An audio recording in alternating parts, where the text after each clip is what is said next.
Vous allez me mettre dans la situation de défendre un mouvement, et moi ce qui m'intéresse, c'est d'expliquer une tendance aujourd'hui dans le monde arabe. Et le monde arabe, ça n'est pas les frères musulmans. On vous parle des frères musulmans. Mais pourquoi vous parlez que des frères musulmans quand le livre... Parce que c'est une force énorme d'opposition, c'est la seule force organisée. Mais c'est pas vrai. C'est la seule force, c'est quand même la première. Ça n'est pas vrai. Ça, c'est un fantasme. C'est pas la seule force organisée. Non, on le laisse répondre. C'est pas du tout la seule force. Ça n'est pas vrai. Il n'y a pas de force organisée. La grande puissance du mouvement populaire en Tunisie et en Égypte, non, attendez, c'est pas ce que je vous demande. J'ai quand même le droit d'expliquer ce que je vois sur le terrain. Vous pouvez me poser des questions tout le temps.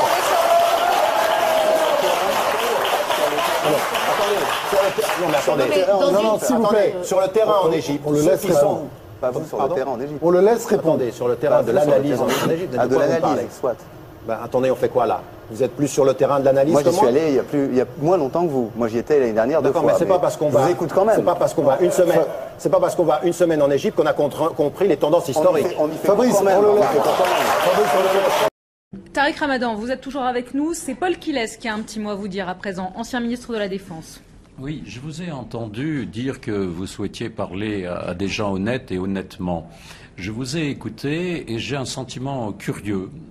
J'ai l'impression que ce qui vient de se passer, pour lequel vous avez tout à fait raison de poser des questions, je m'en pose moi aussi, j'ai l'impression que vous avez une certaine déception dans votre voix.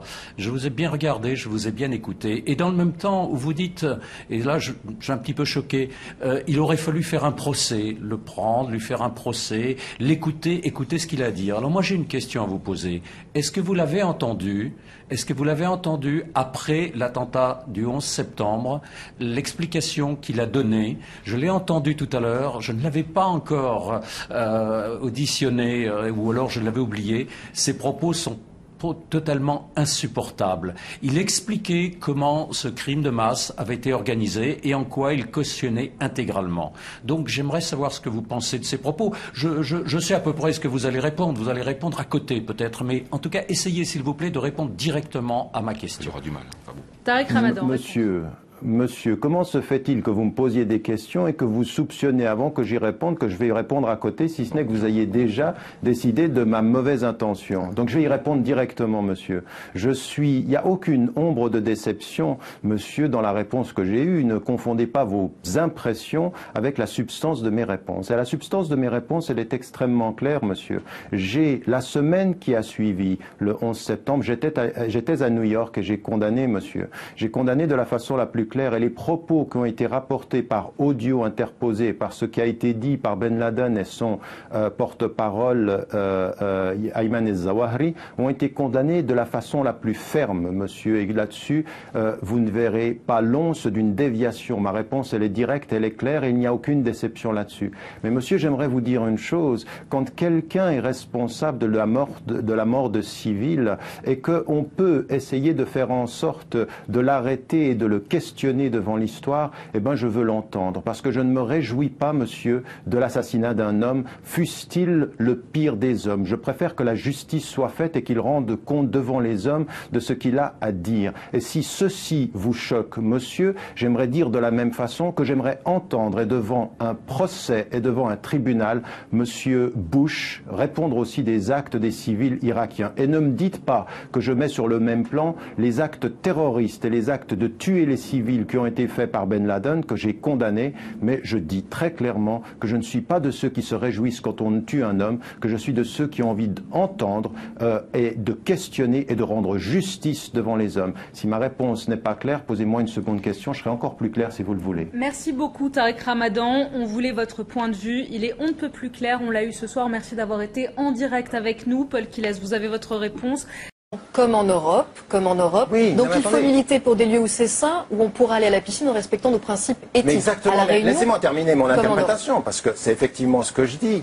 Mais si vous alliez jusqu'au bout de mon raisonnement, quand vous savez quels sont les préceptes de l'islam, et quand vous savez que ma méthode, elle est toujours de rappeler les préceptes et d'aller vers une orientation de leur interprétation, est-ce que je ne veux pas que les femmes fassent du sport, aillent à la piscine et aient une vie sociale? Non, c'est le contraire. Elles peuvent aller à la piscine mixte? Non mais attendez, elles peuvent aller c'est pas à vous de décider. C'est pas à vous de décider. Est-ce que des femmes françaises peuvent aller dans une piscine femme française qui... Laissez-moi terminer. Parce que si vous ne pouvez pas m'entendre dans ma réponse, ça ne sert à rien de poser les questions. Donc là, ma réponse, elle est claire. Toute femme, musulmane ou non, qui veut aller dans une piscine mixte, elle peut y aller, elle y va. Une femme qui ne veut pas y aller, vous allez le lui imposer. Une femme qui mais laissez-moi, je parle à qui, moi? Je parle à Jules de chez Schmitt d'en face. Je parle à des musulmans dans une mosquée. Et dans des musulmans dans une mosquée, ils ont une morale. Est-ce que je dis aux hommes, s'il vous plaît... Non, mais vous avez une morale, vous aussi, mais elle n'est pas la même que la mienne. Laissez les gens avoir leur morale. Vous voulez que les gens soient libres à votre façon. Vous allez donc imposer, pour montrer qu'on est libéraux, qu'on aille tous à la piscine. Aujourd'hui, des femmes qui ne sont pas musulmanes, qui ne pratiquent aucune religion, elles vont dans des fitness où il n'y a que des femmes, parce qu'elles n'aiment pas le regard des hommes. Il y a des femmes aujourd'hui qui vont dans des piscines où il peut y avoir que... Et vous ne vous êtes jamais révolté pendant 20 ans, 30 ans contre les piscines, des heures pour les piscines des femmes juives. Pourquoi vous ne vous êtes jamais... Pourquoi vous... Non, je ne vous ai jamais entendu clairement. Non, attendez, je l'ai dit, mais vous êtes... Attendez, vous l'avez écrit, vous êtes insurgé contre ce qui a pu se passer dans certaines villes. Non, vous êtes... Attendez, oui, vous êtes insurgé contre ce qui s'est passé dans les piscines, 1 heure de nudistes dans certaines piscines. Pourquoi? Quand on n'était pas au courant. Ah, vous n'étiez pas au courant? Vous parlez beaucoup, mais j'aimerais bien répondre. Dans Être musulman européen... Laissez-lui finir sa phrase, je vous donne la parole tout de suite après. Dans plusieurs de ses ouvrages, il présente le réformisme libéral comme une forme d'assimilation et d'occidentalisation. Les musulmans laïcs, pour lui, sont des musulmans sans l'islam. Et je ne parlais pas d'Ayaan Hirsi Ali, je parle de musulmans comme Leila Babès, comme d'autres, des musulmans qui ont tout simplement une conception de la laïcité. Il y a même des fondamentalistes. Il y a même des fondamentalistes comme Tarek Oubrou, qui ont une vision de la charia de la minorité beaucoup plus compatible avec la laïcité que Tariq Ramadan qui s'y oppose. Vous récupérez, monsieur... Je ne récupère pas, mais je note qu'il y a une différence entre vos deux. Dites-nous à chaque fois de qui il s'agit, parce qu'on ne sait pas toujours. Un prédicateur de l'UIF qui est plus laïque que monsieur Ramadan. D'accord. Bon, moi, encore une fois, c'est vous qui déterminez du haut de votre grandeur qui est laïque ou pas, mais du haut de ma petitesse, parce que ce qui est tout à fait sidérant quand même, c'est que dans votre livre, on le lit, Tariq Ramadan est un mauvais théologien, c'est un penseur de seconde zone. Vous me dites, si, les études de théologie, je les ai faites, mais ça, vous le savez pas. Sur la Leicester Foundation, c'est pas vraiment une référence. Non, mais oui, mais mes études en Égypte, vous n'en savez rien. Un campus qui a mené campagne contre Salman Rushdie, où les allées s'appellent Maududi et Koch, deux penseurs ultra-radicaux. Non, je vais vous dire une chose. Je vais vous dire une chose. Un des premiers penseurs musulmans qui ait pris position contre la fatwa, contre Rushdie, il est en face de vous. D'accord? Alors vous commencez pas à tout mélanger. Deuxième des choses, mademoiselle, j'aimerais vous dire deuxième des choses, c'est que je suis un mauvais théologien, un téléévangéliste, et vous faites 400 pages sur un moins que rien en théologie. C'est bien, je veux dire, vous investissez. Un formidable rhéteur et un formidable stratège. C'est pour ça que vous l'avez fait. La deuxième des choses, je suis tout à fait d'accord, et je suis le premier à le reconnaître. Il y a des étapes, on a évolué dans un certain nombre de dossiers, c'est une évidence. Mais la réalité aujourd'hui, c'est que comme il n'y a pas de vision sociale, comme on est en train de laisser et d'oublier les banlieues, comme il n'y a pas de politique éducative, comme il n'y a pas d'encadrement social, eh bien, on fait de la distraction stratégique. Et la distraction stratégique, c'est de nous parler de la burqa, qui concerne certaines centaines de personnes. Et vous êtes en train de me parler, il faut qu'on aille pédagogiquement, qu'on fasse comprendre aux femmes. J'aimerais que vous me disiez, qu'est-ce que vous allez dire, vous, conseiller du président et d'autres responsables politiques? Comment vous allez faire quand on a des relations économiques avec ces femmes de princes et de rois qui viennent et qui sont ceux qui défendent religieusement le port du niqab? Vous allez leur dire quoi quand ils vont descendre de l'avion en France? Qu'il faudra une loi d'exception pour elles? Comment vous allez le faire? Parce que c'est de l'hypocrisie, ceci. Vous savez très bien que c'est de l'hypocrisie. Vous avez, comme moi, certainement pris des avions qui vont d'Arabie Saoudite en France, et vous voyez les femmes qui vont dans les toilettes souvent enlever leur voile et mettre leurs bijoux Chanel pour arriver sur le sol français. Moi, je vous parle des femmes de princes et de rois. Mais je vous parle de femmes. Il y a aussi des femmes de princes et de rois. Bon, oui, mais ça, vous n'allez pas confondre notre identité culturelle, historique et la raison d'État. Vous savez, la raison d'État, ça consiste à faire des tas de concessions. Mais oui, mais bien sûr, la raison d'État. Mais non, la raison d'État, c'est pas l'argent. Dites quand on aura de l'argent, le burqa ou pas, avec de l'argent, ça passera. Non, pardon, elles ne vivent pas en France, elles ne vont pas à la sécurité sociale. Elles ont de l'argent qui vont pas terre. Mais elles vont au crayon. Moi, je m'en fous de la burqa au crayon. La burqa, la sécurité sociale. Elle ne vous gênera pas, la burqa, avec des millions de dollars. Vous le savez.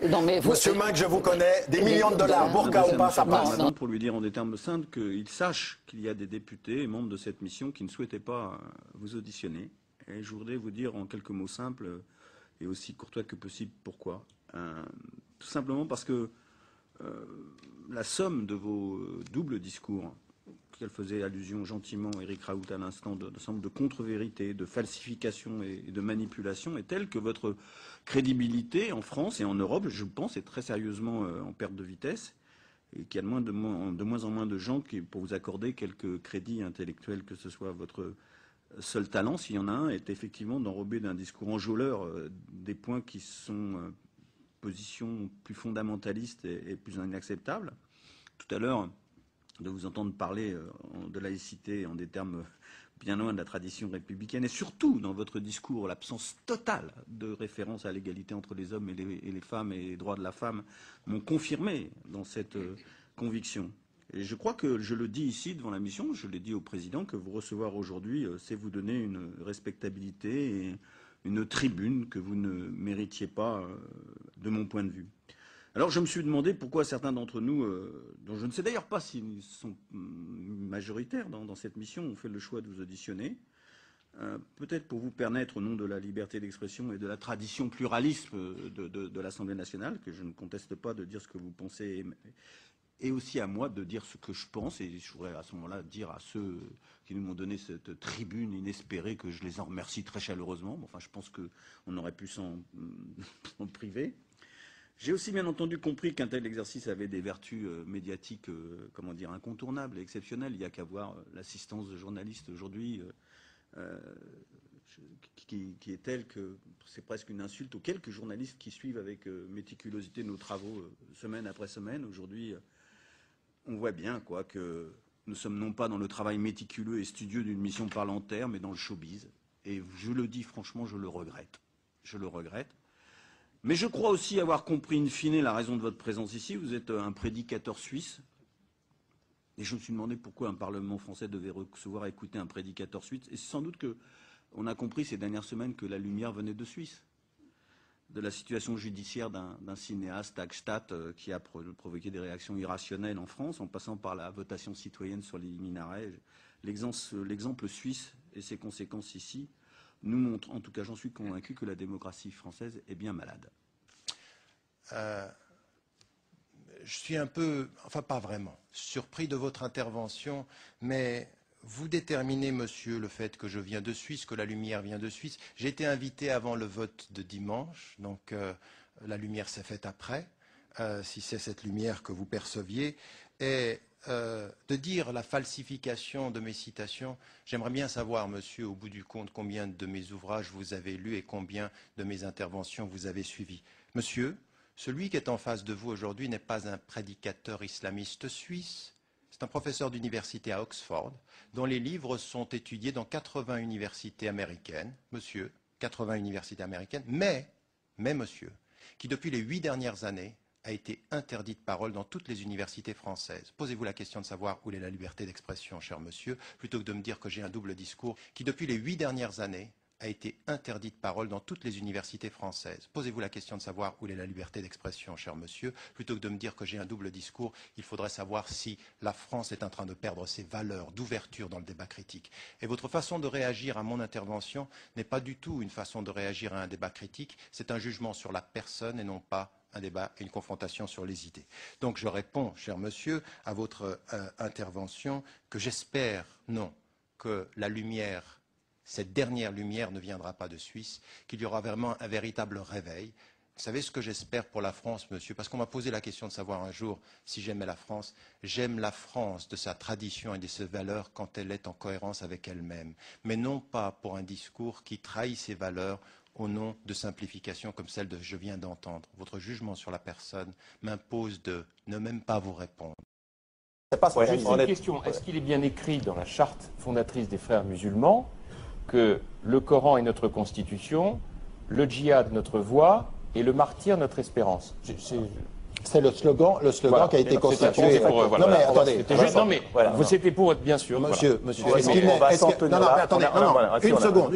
Est-ce qu'il n'est pas dit dans l'hymne national français qu'un sang impur va se répandre dans nos sillons? Mais qu'est-ce que vous dites? Est-ce que vous avez réduit la France à ça? Est-ce que ne réduisez pas une organisation à des slogans, même s'il faut? Et vous avez raison. Elles sont chantées avant chaque match de football. Oui, mais le problème, monsieur, laissez-moi terminer. La patrie en danger, c'est pas tout à fait la même histoire que laissez-moi terminer. Notre constitution et le djihad notre voie. J'aimerais juste terminer une chose en disant une chose. même sur la question, et surtout sur ces questions de slogan, je suis d'accord avec vous, il faut être critique et poser des questions. Mais ceci dans un débat démocratique, pas dans les prisons, pas dans la torture, et jamais, quand on est démocrate, dans le silence des cabinets et des salons parisiens.